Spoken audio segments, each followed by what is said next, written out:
Pramod Mutalik is an individual who's been known to have, a very militant brand of politics that has landed him in the headlines for very, very unsavory reasons in the past as well. Mutalik ji, ये sudden need क्या था to do this Aarti and Hanuman Chalisa on the loudspeaker?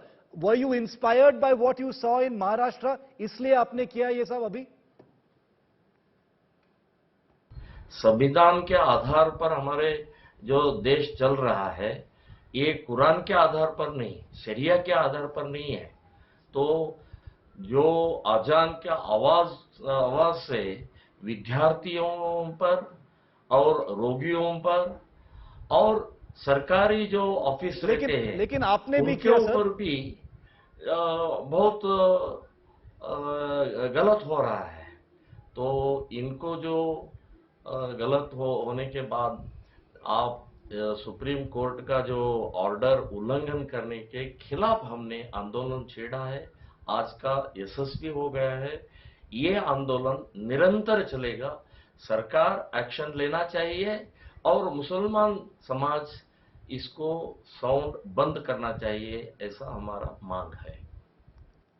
Aiyshwarya, you said that the agenda here is, not about the Supreme Court, it is about a communal agenda. This latest Aarti versus Azaan, flare-up, courtesy the Sri Rama Sene, is only the latest. I mean, Karnataka since early February has had one communal flare-up or issue after the other. We're practically calling it polarization Nataka here on India Today, and that doesn't seem to be a stretch at all. Shiv, before I answer that, Mr. Mutalik said, there are students that are sleeping, there are people who are unwell, and the Azaan disturbs them. So his response was to blare music again at the same time and disturb more people. The logic seems very sound.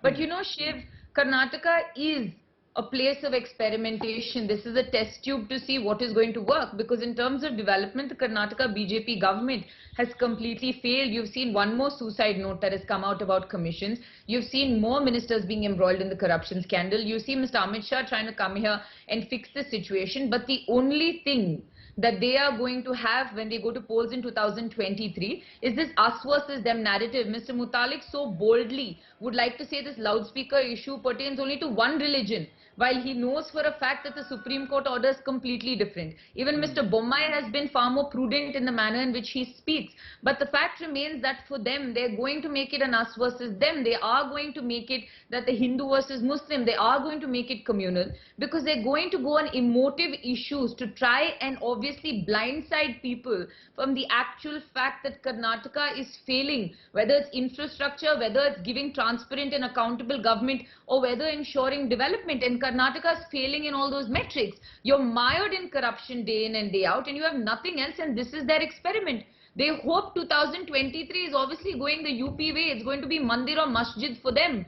But the Congress and the other responsible citizenry of the state is not going to allow that. You've seen the criticism after the Azaan, Halal, the hijab and everything that has happened. We're not going to fall for what the BJP is trying to sell. And Mr. Pramod Mutalik, if he wanted to be such a concerned citizen, would probably ask the Bommai government to implement the rules, as opposed to waking up people at God-forsaken hours in the morning in order to counter somebody else's loudspeaker violation. No, I agree that, blaring music as a response to that is a bizarre way of demonstrating opposition to the non-compliance of the Supreme Court order. But Mutalik ji,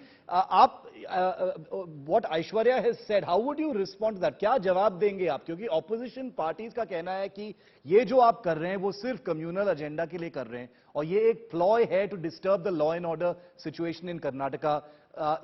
In the past, or the past में भी जो आपने statements दिए हैं, जो आपने आपके संगठन ने काम किया है ground पर मंगलुरु में, काफी it has become a law and order situation. It has made you infamous. How would you respond to that this is a communal agenda?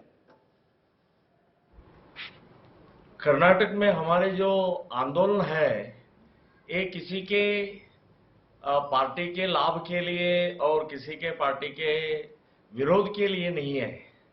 हमारी जो मांग है, सुप्रीम कोर्ट का ऑर्डर